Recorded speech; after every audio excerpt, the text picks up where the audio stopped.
This podcast is sponsored by nobody. Hey dudes, welcome to Splat from the Past, the only 80s themed horror sci-fi show where things could get totally radical. Now I'm excited for today's show because I will be talking to Lauren Peterson. She played Jodie in David Dakota's 1986 low-budget cult classic Dreamaniac. And she was also in A Long Way Home, a TV movie of the week with Timothy Hutton. She was also in Saturday the 14th Strikes Back, where she got to play Lizzie Borden. And she became a yoga expert, yoga guru later in life. And we're going to talk about all of that stuff today. I hope it was later in life. I hope I'm accurate. Maybe she became one back in the 80s. Who knows? But I will find out today. And it's going to be a great conversation. She seems really cool, and we've gone back and forth in email over the last month. We were originally going to do this around Halloween time, but she got tied up in a stage play. So, yeah, here is my interview with Lauren Peterson.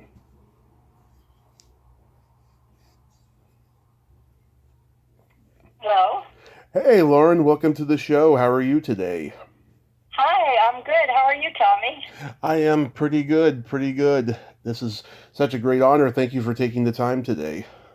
Oh, well, thank you for reaching out. Absolutely. So, going back in time, I was reading that you started out dancing. What age did you start dancing? For a dancer, I kind of started a little late, like 11 or 12, and Mm-hmm. I first wanted to take tap dancing. I loved musicals, and I wanted basically to be Fred Astaire. So I started in a tap class, and then I got promoted to the next level, which was tap ballet. And then somebody saw me in the ballet class and told my mother she should study ballet. And then I kind of got on a ballet track for a while, for years. Yeah. Are you trained in all different types of dancing? Yeah, so I auditioned it was funny because I moved on from the little classes I started with were at this. Where are you located, by the way? I'm ashamed to say I live in Redding, California, but I'm originally from San Francisco. Okay, Reading. I think I made a movie there. We shot Beetle Mania. I do a dance sequence in Beetle Mania, and we shot. There's an old train station there, isn't there? There is one, yeah. Yeah, I'm pretty sure we shot that there. Anyway, Hmm. it was a cool location and a really great choreographer, Graciela Danielle, who's gone on to win Tony Awards. Yeah. But I had started at this place in the San Fernando Valley called Every Woman's Village. And then as I got better, I went to a really good dance studio called Anna Chiselka for ballet, and I went to a better tap teacher. And it was my tap teacher, Eddie Gay, Hmm. who told me I should go to this audition for the San Francisco Ballet Company School. And I was probably about 15, and I got accepted. And that kind of started me on a ballet track. And then I got a scholarship at the American School of Dance in Los Angeles. And there we did everything. We did tap, we did ballet every day. We did partnering work, we did point work, we did modern, we did dance theory. I had 14 classes a week. So I basically go there after high school and just stay all day. And all summer I spent there working the front desk and taking classes all day. Yeah, I've always been fascinated with tap dancing. I used to watch Sammy Davis Jr. do it. I think he was the greatest tap dancer that ever lived. Yeah. But Yeah, he was great. Now that Fabian Glover, there are so many. What they do is just incredible and so fast and so precise. yeah, that's awesome. So did I you? still do it though. Yeah. were you So also yeah. were you also gravitating toward acting early on? So I went to New York Mm-hmm. City to study at the School of American Ballet, Balanchine School. That's the school that's connected to the New York City Ballet Company. So I moved there, and living with dancers. I was rooming with dancers, and I was in dance classes twice a day, in the morning and the afternoon. And I was working at a little yogurt shop, and somebody came in and said they were, I didn't even know how it came up, but said that they were studying acting at the Herbert Berghoff Studios, and something clicked in my brain. You know when something just feels like, oh, I want to know more about this. Mm-hmm. And I started to take some classes at HB Studios, which was down in the Village, and I loved it. I think part of me just felt like I wanted to be around different crazy people who were dancers, you know? Mm-hmm. And that's when I started studying acting, and for me, it was, the training there from Uta Hagen is about finding your truth. Right. Just finding your truth in the character and finding the parts of you that can see through those eyes. And it was like an outlet for a lot that I was holding inside as a dancer, where everything else looks beautiful on the outside, but, you know, you hold everything in. Yeah. Overall, what was she like as a teacher? Oh, really very warm, Mm-hmm. but strict. They gave you really specific tools that you could use to tap into your truth. And her training changed over the years. Initially, they used to like pull things from your own life and then make substitutions. And then gradually, as she was teaching, she started to teach more about just really getting into the truth of the character and finding the parts of you that were that. One thing I remember about that school, because they didn't like you to mime anything, Mm-hmm. was you would be doing a scene and she would want you to bring all your props. And of course, taking the subway with all your props to acting class, you know, so that you were really picking up a cup if you were picking up a cup, and just trying to make everything as truthful as possible, so you could be in the moment, you know, not faking anything. Yeah, I know I've talked to people who were in her classes, and they still use a lot of her teachings to this day for stuff when they're on camera. Did any of your classmates go on to become successful in acting? You know what? This was so long ago. I really don't remember. I'm sure there were probably people in my classes who did, but I really don't remember. I know I was in an acting class here in California with Michael Keaton way back when. Really? Way back when, yeah. And he was funny, and he was really kind of quiet and almost shy. Yeah. When he got on stage, there was something magical about him. Yeah, he was doing stand-up. And I was also in an acting class here with Susan Prever with Paula Poundstone. Do you know who Paula Poundstone is? Oh, I did stand-up for 10 years. I gotta know who Paula Poundstone is. Okay. I didn't know you had done stand-up. Yeah. And she would come in and she was very kind of to herself, similar. Yeah. Not real chatty. Yeah. And I remember in that class, there was a girl in the class whose parents owned one of the theaters, not the Comedy Store. Was there something called the Improvisation? Yeah. Bud Friedman's club. Yeah, I think it was that one. And I remember that girl telling me, she's an amazing stand-up. And it's kind of like Michael Keaton. She was super quiet. If you passed her on the street, you wouldn't think anything of her. But there was something really powerful. And this was straight-on acting. That was like actor studio acting that Susan Prever taught. So she studied classical acting and was very good, because it's all about being truthful and honest and present. Yeah, Michael Keaton did stand-up too. I didn't know that. Yeah, you'll only find like one or two videos of him doing stand-up on YouTube. He was on an evening at the Improv. He had one bit that was hilarious. He was talking about Bazooka Joe bubblegum wrappers. He was like reading. He was like reading one. It was so hilarious the way he did it. And I heard that he tried to get on the Tonight Show to do stand-up, but they just never thought he was ready. And he ended up quitting stand-up by the time he started doing movies. Mm-hmm. Yeah. Well, I have another interesting thing, possibly interesting. So when I was a dancer at the School of American Dance, my teacher was Sally Whalen.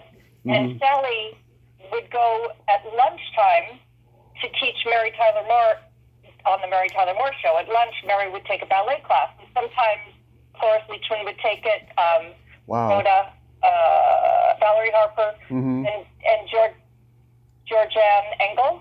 Oh, yeah, from the Mary Tyler Moore Show. Engel. Yeah. Right.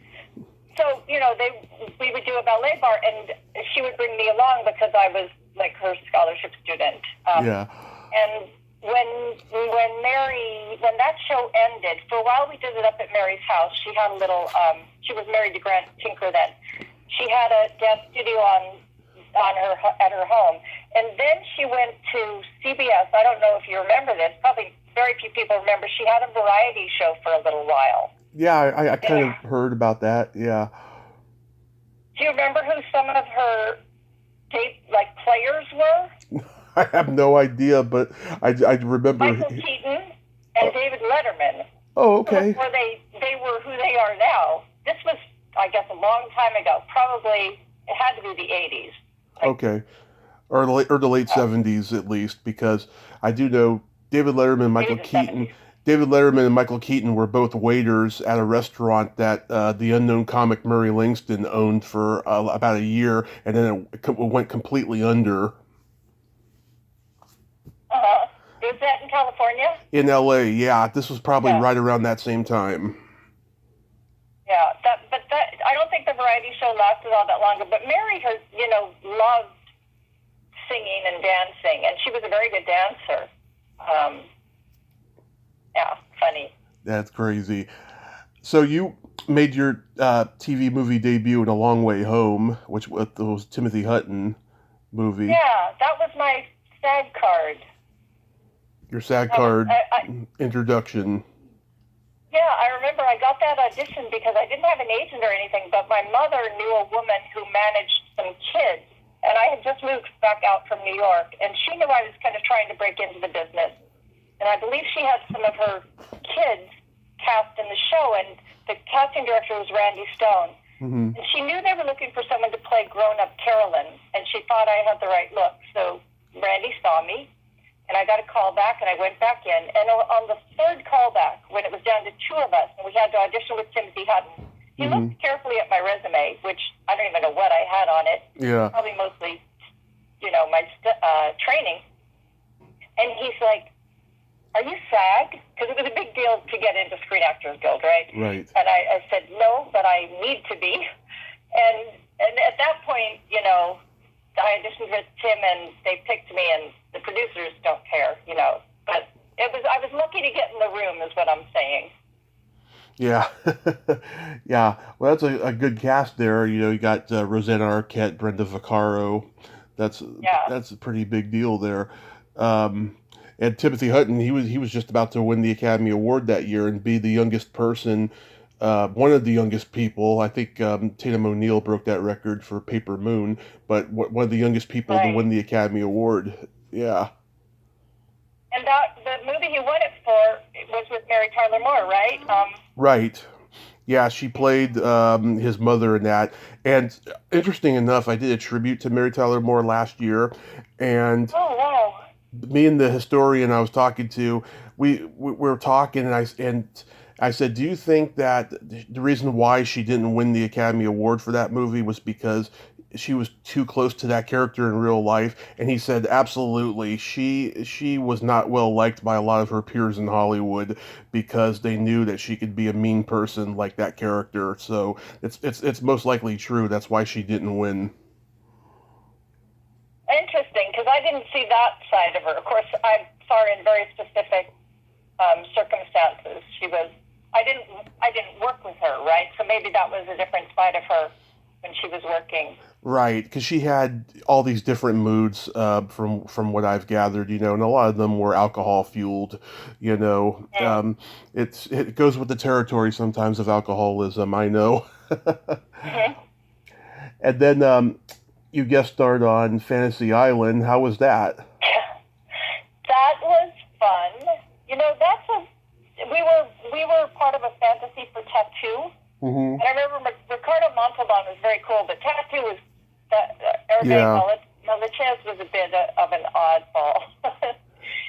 We were Can girls, and I remember we got off the plane, and then we had a whole dance performance that we did. Yeah. And I've never seen that. I've tried to find it. It's got to be out there, but I've never seen that show, the episode that we were in. Yeah, it had Larry Linville from MASH on it. They had Joan Prather, who was in Rabbit Test with Billy Crystal, and she pretty much disappeared after that. Uh-huh. And that movie you mentioned before, Beetle Mania, yeah, I'd never seen that. Like, what was it about? Because obviously a Beatles thing. It was about the Beatles, Mm-hmm. and they had some clips. It was kind of like a docudrama-ish type of thing. It was kind of a hybrid movie. Mm-hmm. They had some clips of Beatle impersonators playing the Beatles and playing songs. And then I think they had some historical clips of the Beatles. And then the segment that I was in, they would take a song, and ours was "We Can Work It Out," Mm-hmm. and they dramatized it. So ours was a dance.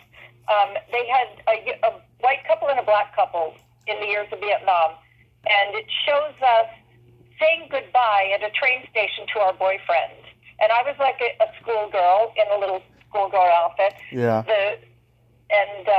My boyfriend was dressed up like a Letterman sweater, like he's going off to college. And the African American couple, the guy was dressed to go off to Vietnam. Yeah. And so it's the whole dance. It was beautiful choreography. Is us saying goodbye to them and then disappearing at the end on the train. It was just kind of showing that, a lot of white kids got to go off to college, and a lot of African Americans were going off to fight in Vietnam. Did you work with Gina Gershon? In that? Yeah, it says that she was a dancer in it, and it was her first movie. Must have been a different segment, because there was only the four of us in our thing that we shot up in Reading. Wow, I can't believe it was shot up here in Reading. That's so crazy. Yeah, I remember driving up there, and I think it was a train station that wasn't working. It wasn't being used. Mm-hmm. That was our film set. How long is that? How far away is that from LA? Reading, it's about the standard 7-8 hours. Was it that far? God, I don't remember driving that far, but I'm pretty sure we shot in Reading. Maybe they flew us. God, it was a while ago. Well, I'm sure the traffic was less crazy back then, because it is pretty crazy now. So, well, we rehearsed here in LA, mm-hmm. and then we just went up there for the one-day shoot. And the four of us were all dancers. And then the girl whose name I can't remember, we ended up doing a print job together. Mm-hmm. And a fashion show, I think they hired us as dancers for. Yeah. So how do you get cast in Dreamaniac? It was, I can't remember the specifics of the audition or anything. I barely remembered the film. I rewatched it when you reached out to me, and Mm-hmm. there are so many scenes that I don't even remember well that I wasn't a part of. So most likely, they advertised in the back of Dramalog. This is pre-internet days. Yeah. And I probably just went to an audition. And of course, I remember very well working with Kim. Most of our scenes were together. I think we rehearsed and then we shot. And there were a lot of that film I never saw, because even there's one scene where I throw up on the couple in bed. Yeah. I'm sure they weren't in the room. If you notice, like, I'm doing the throw-up thing. Yeah. I only met a very few people from the cast. Kim, we worked together a lot. Wow. The one who played Adam, Yeah. we had a scene together in the closet thing under the stairs when I was drunk. And then the girl who played Frances, also, I remember meeting her. And then, but it did spark memories. We were watching it. I'm like, God, I don't even remember this movie hardly at all. But I remember having fun. And I remember coming to set that the outfit that I was wearing, the skirt part was mine. All my clothes were basically mine, but they had a pink shirt over the dress thing. Yeah. Because they needed to put blood on it. Yeah. I remember, they would have to spray us with the Hutton sprayer as we came in for work with blood. That was kind of fun. I remember it was corn syrup and food coloring. Yeah. Fun to wash that off of you. Yeah. Yeah, this was David Dakota's first movie outside the adult film world, and him and his contemporaries, Fred Olen, Ray, Jim Wynorski, they kept the Russ Meyer tradition going, by making low-budget movies with gratuitous TNA and campy humor, with these late-night movies that got, released on VHS back in the day. And ironically, they're all doing family films now. Oh, that's really interesting. Is David doing family films? Doing family films, yeah. I'm sure he still does a low-budget horror sci-fi movie every now and then. Yeah. I remember kind of knowing that they were from the adult film world. Of course, my parts were all it was like the sorority girl thing was my thing. But I remember that they had a closed set for doing any of that they were shooting all those other scenes upstairs, and they were very respectful. And I remember them sending me another script to do after that I didn't do, because I don't know what movie it was, but it was something with cheerleaders, and there was a lot of shots up your ass, up your skirt, and I was like, I don't think so. Yeah, well, I mean, you don't want to do it for your character, because Jodie is the sweet one of all of them, and you I think you did a great job of exuding her sweetness, even though she's a bad drinker. Yeah. Well, at first she's not drinking at all, and then when Frances starts being mean to her, then she drinks, and then she's like, "Whoa, gone." Yeah, that vomiting scene cracks me up, and she calls you a fucking cunt. and I did not even remember that. I was watching that going, "Cunt," because I'm sure I never saw that couple in bed. They really did keep all that stuff separate. And closed set, didn't have any extra people around when they were doing nudity. But I remember the succubus actress coming, and we were like, "Ooh, she's the succubus." Yeah. Yeah. It was shot probably really fast, right? Probably a 10-day shoot or something. Yeah, very fast. And I think I was only on it a couple days. Kim was great to work with, though. Very professional. We all worked really fast. Everybody knew their lines, that kind of thing, Yeah. Wow, that's so crazy. I just missed that kind of filmmaking, It was. So tell me about you. This show, do you just do these 80s things, or are you just a kind of film buff all around? Because it seems like you know a lot about a lot. Well, I am a film buff all around, but when I first started the podcast, it was going to be just a horror and sci-fi show, primarily. It still is, of course, and I still promote it that way. But yeah, I love everything. I mean, I was born a movie historian, and it wasn't until my accident 6 years ago that I decided I had to, pursue the business more seriously, because life is just too short. And I have this talent that I didn't know I had, and here I am. I'm writing a book and everything about all of it and stuff. Oh, that's so cool. What was your accident? It was just a night of drinking that went awry, basically. Oh, okay, so you do know a little bit about that. Yeah. So yeah, I mean, I grew up watching movies like this on USA Up All Night when I was a kid, and I'm just finding out now that the reason why these type of movies are not talked about so much, because there was a lot of sexual harassment and weird things going on behind the scenes of these movies. That's why they're called exploitation movies, and it's really heartbreaking to me, to find that out. Yeah. Yeah, I mean, my experience on this one was great. They were all super professional. And that's what I mean about them being very, very respectful. Yeah. Making it a closed set when they were doing nudity. Yeah, I've heard nothing but good things about David Dakota's film sets, but the other guys I've mentioned, not so much. But, you can't have one without the other, I guess. Yeah, undoubtedly. Yeah. I did a Roger Corman film too. Which I'm going to ask you about. But before I do, I was curious to know, did you guys have a wrap party and a screening for this movie? You know what? I wish I could remember. We probably did have a screening of it, and I was going to ask you where did these come out? I guess they went to Blockbusters or Yeah. not Blockbuster, or we used to have Odyssey Video where they would have everything like family films and X-rated films, and I don't know if Blockbuster had. They didn't have. Did they have exploitation films?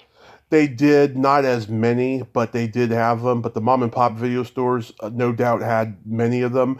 Yeah. The ones I grew up going to certainly did. But yeah, I mean, they'd go to Cinemax, occasionally HBO and Showtime, and then eventually USA Up All Night would play them all chopped up, without the nudity and the language. Okay. Yeah, but I think we did have a party. I kind of remember seeing people, and because I kind of remember not knowing a lot of the people because my character was so isolated in some ways, Yeah. I really just worked with Kim, who played Adam. What was that actor's name? Oh yeah, he pretty much disappeared. Thomas Byrne, that's his only movie. And then Francis, Cynthia, and those were the Cynthia three Crass. I had lines with. Those were the only three I talked to. And then Lily was the succubus, right? Sylvia? Yeah, you're right. She was on set with us, Mm-hmm. but yeah. So I didn't really know very many of the actors. Anyway, it was fun. It was fun. So then, yeah, you played Lizzie Borden in Saturday the 14th Strikes Back. And I was cut out. Yeah, so that was just another standard audition. I knew the director, Howard Cohen, directed that. Mm-hmm. It was a Roger Corman film, but Howard, I can't remember how I met him, and he asked me to come in and play Lizzie, and we did shoot, I believe it's like Venice or Marina Del Rey. Roger Corman had sound stages, studios. We shot it all there, and I did have scenes where I was running around with an axe, but he warned me, because we did have a screening for that, he warned me ahead of the screening, I had to cut Lizzie out, so I have a credit, but I don't think I ended up in the final film. Yeah. It's got a great cast, though. Ray Walston, Avery Schreiber, Patty McCormick, Jason Presson, who won't do this podcast, Michael Berryman, who has done the podcast, great guy, icon of horror, Leo Gordon, great character actor, going back to the 50s. Wow. Yeah, the original had Richard Benjamin and Paula Prentice, and I heard them on Gilbert Gottfried's podcast recently. They said, they knew the movie was bad. They were just looking for an excuse to work together, Uh-huh. Yeah. But yeah, I love those low budget Roger Corman movies. The ones from the 80s that were made from his Concord pictures. Those are gems. I really treasure those. Uh-huh. I remember it being a fun set. I remember watching other people working, watching some of those actors you're talking about working. Yeah. I love being on a set, I do too. I love being in a theater, so. I do too, I did a music video a couple of years ago. We had like 30 pizza boxes at lunchtime. We all took pizza home. There was so much left over. Uh-huh. What did you do on that? Okay, there's a band in San Francisco. They're come from Chicago. They came out to San Francisco to get better gigs. They're called the New Up, and we did this music video where we're all dancing in a fake nightclub. It was a studio made up to look like a nightclub,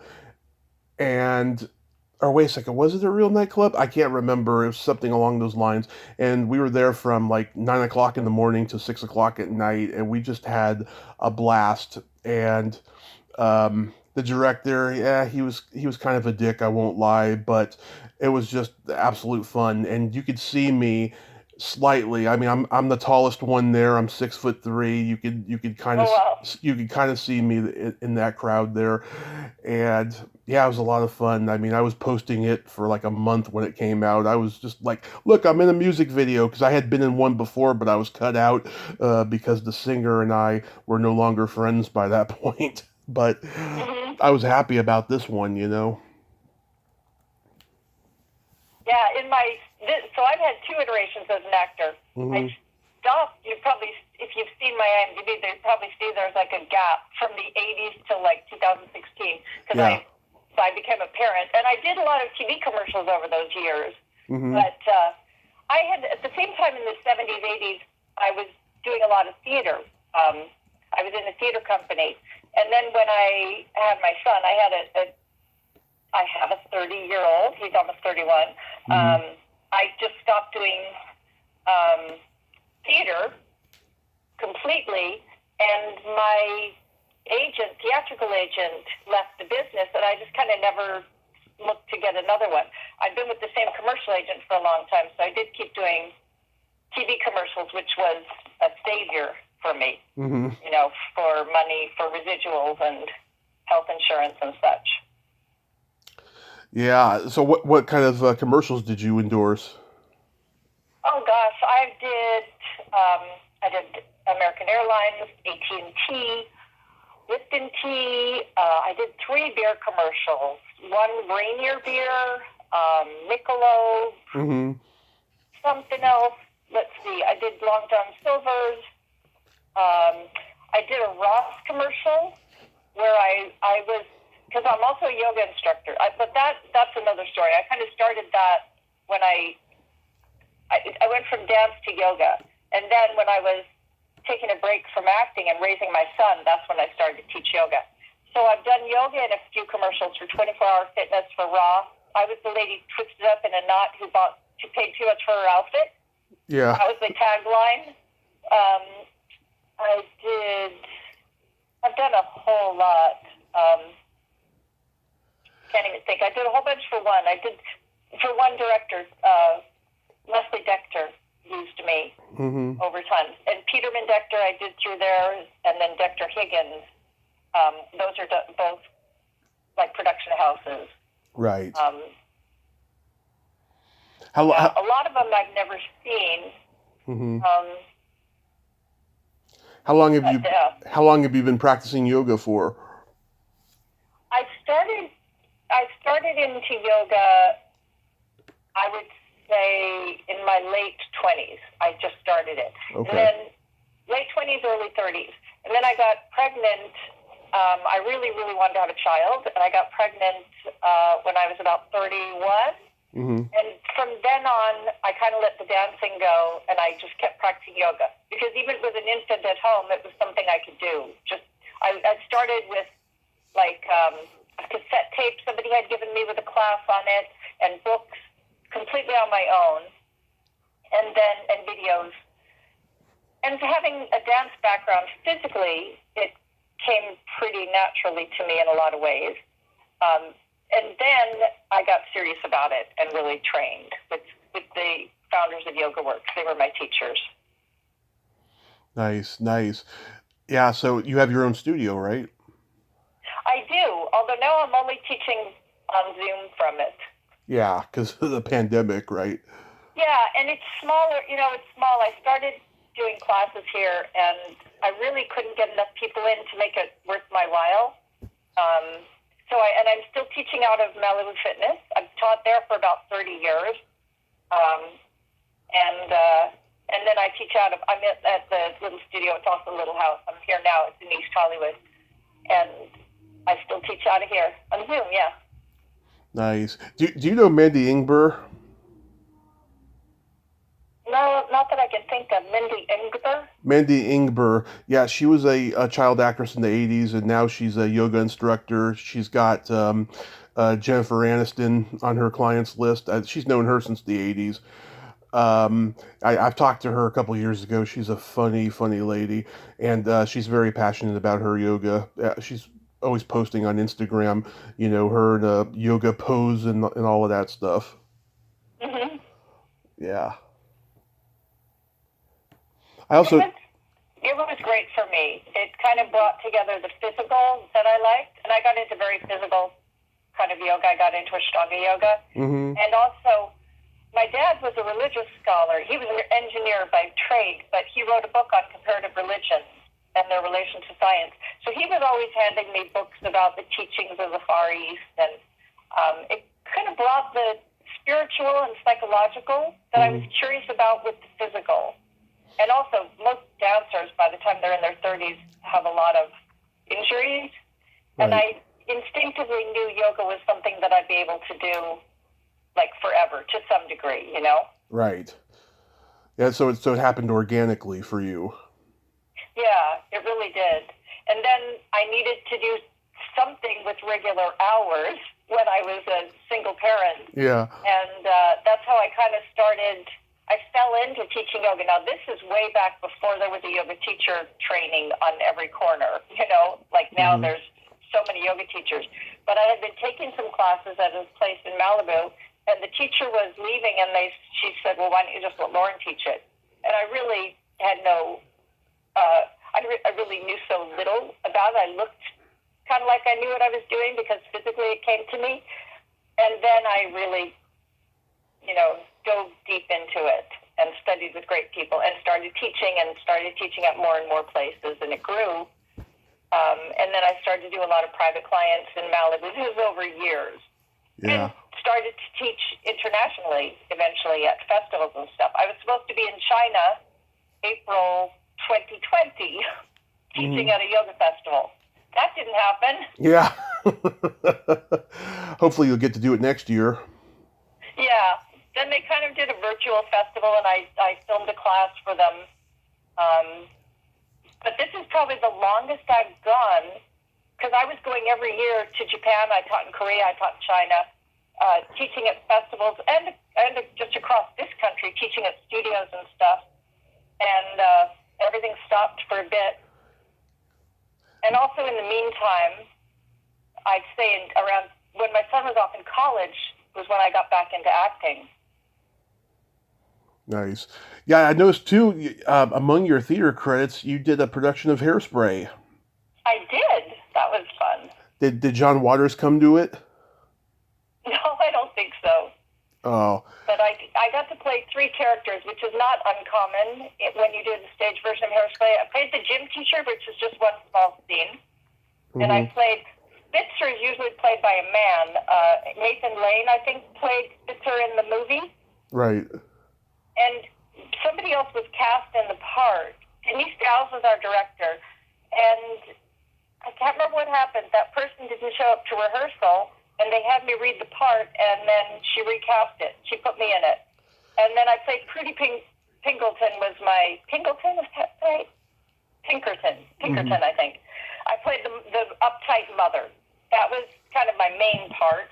And I remember I had a really fast costume change trying to get from Spitzer back to Prudy, or Prudy to Spitzer or something. But what a fun show. That was great.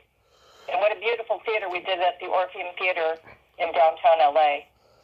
Yeah, oh my God, I admire anybody who can play several characters in one play. I used to volunteer for this theater company out in the Bay Area called the Dragon Theater. It's been there since the 90s. And there was a production of Rich and Famous, which is a play written by the guy who wrote 6 Degrees of Separation. And there was this one guy. There's 3 people in the play overall, and so there was this guy and there was this woman who were playing multiple characters in it, and the lead, he was just playing the lead the whole time. I was like, it's amazing how they do this. And the other guy that was in it, he was hilarious. I found out later he taught drama at one of our local community colleges, and I'm like, why isn't this guy a star? He is hilarious. You know, yeah. I love theater. Yeah, I love theater too. And we had talked, I was in the throes of doing Our Town, and I hadn't done a play in a couple of years. And that was fun. It was fun to be on stage and looking actors in the eye and, you know, doing the same part night after night. There's something really powerful about that. It's just a whole different thing than film. I say film is the director's medium, and theater is kind of the actor's medium, because once the actors get on stage in a play, the director's sitting back sweating, you know, Mm-hmm. because they can't control what the actors do, you know. Mm-hmm. And the opposite for actors, once you do your part in film,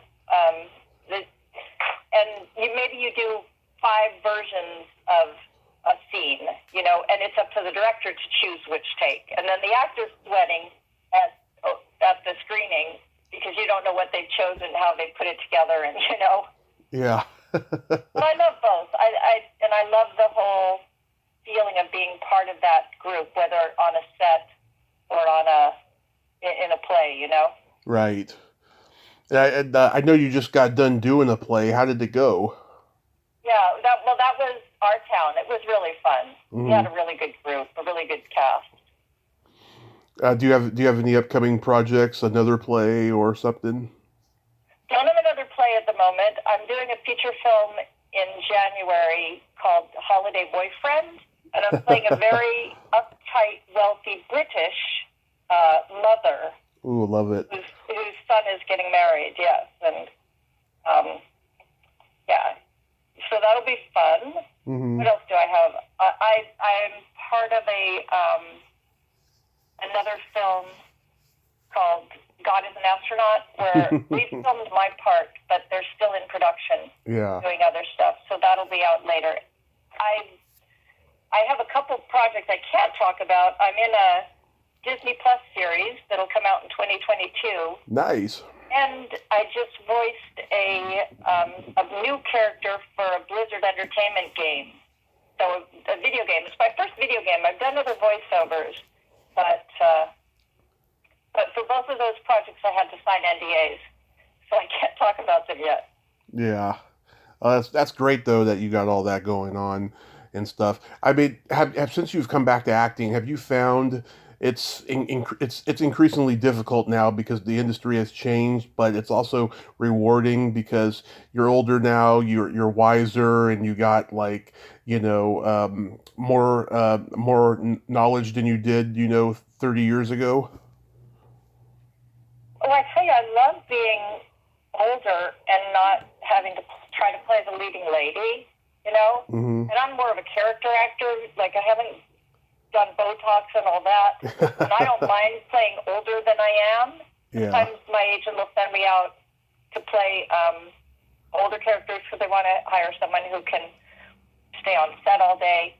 And I'm good with that. And there's just so much out there now, all the channels and the web series, and a lot of things are low budget, like SAG ultra low budget projects, but there are so many people now who have access to be able to make films or web series or TV series, because people can make a movie with an iPhone, you know, whereas it used to be it was the back of Dramalog. And also you can submit yourself for a lot of things. I have an agent, and, they submit me for TV shows and feature films and stuff, but a lot of stuff you can do on your own as well, which is great. Yeah, I mean, back in the day, there was no iPhones, but people would shoot, these low budget VHS movies on video, and it would look like a home movie. I always thought it was awkward watching those because I felt like I was invading someone's home. Yeah. Yeah, it's crazy now how things can be shot on an iPhone. I know, in 4K. Yeah. I have a friend who follows you on Twitter, Peggy Lane O'Rourke. Do you know her? I don't even do Twitter. I mean, I have a Twitter account. Yeah. But I don't know. Is she an actor? Yeah, she's been she was a stand-in and she's acted. I wonder if we worked on anything together. Probably did. I mean, she knows everybody. She's a good friend of mine. She just came back on the podcast for the 4th time the other day, and I thought it was a funny coincidence because I mentioned on Twitter that I was going to be talking to you today, and she was the first one to like it. Oh, funny. Yeah. I I barely do Twitter. I find Twitter really confusing, but I do Instagram though. Mm-hmm. I think I follow you on Instagram. I post little things like if I'm shooting something on Instagram. Yeah.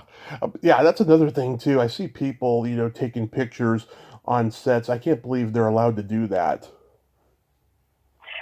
Like I just did a film. It's an AFI thesis film, and I with permission posted a picture of myself, my character. But I Mm-hmm. didn't post pictures of other people, And I Yeah. didn't post plot.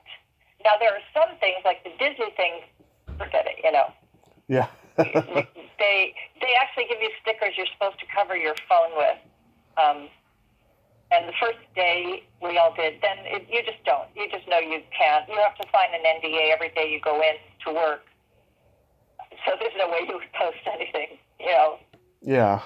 Oh my God. So it depends on the project. Right.